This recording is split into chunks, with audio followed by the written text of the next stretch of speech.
Banange, this message today I'm sending to the people of Buganda region. People of Buganda region, your grandparents brought Museveni into power. You understand? Your grandparents brought Museveni into power. And God is using your grandson, Kyagulanyi Ssentamu, to send Museveni out of power. Banange, this time, people of Buganda, don't make a mistake for the second time. Don't make a mistake for the second time. The mess today which we are in Uganda, it is because of your grandparents. So don't bring a second mess. If the word is to send Museveni back to Rwaktura,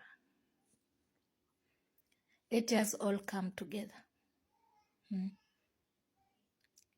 I don't see the reason why you, Baganda, even you are supporting Museveni instead of Kyagulanyi.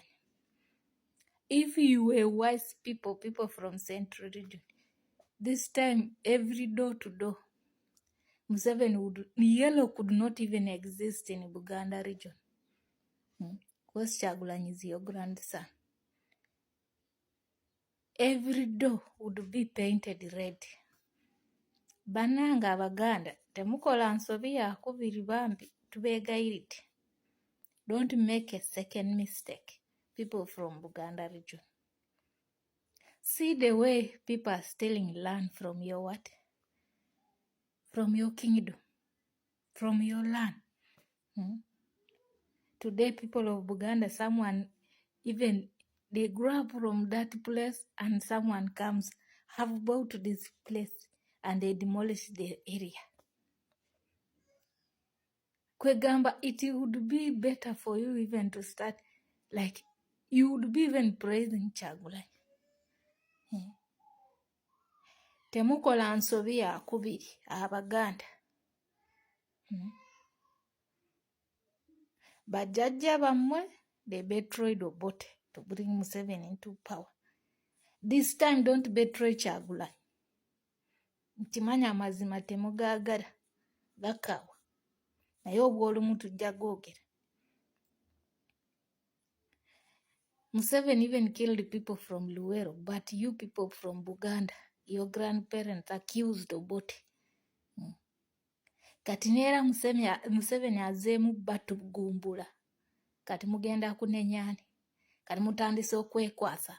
Kyagulanyi yabireese. Okitegeera? Bwe Kyagulanyi yabireese abantu okutugumbulibwa. Kuba lwaki temunenya omuntu abatta direct ne munyiiga ne mugamba ekimala va mu ntebe. Ne babawa gundi leftovers ne mutandika okwasama Museveni. Ku luno temukola nsobe yakubiri bantu mmwe. Buli wamu nga kawempe bwekoze bwesazeewo. Uganda erina okubeera bw'atyo. Temuddamu kukola nsobi yakubiri. Saagala kwogera bingi naye tubeegayiridde. Kyagulanyi muzzukulu wammwe, omwana wammwe.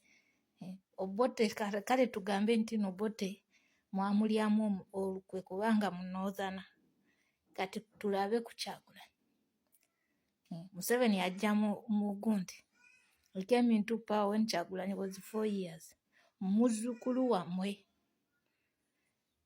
Don't betray Kyagulanyi. Don't betray Uganda.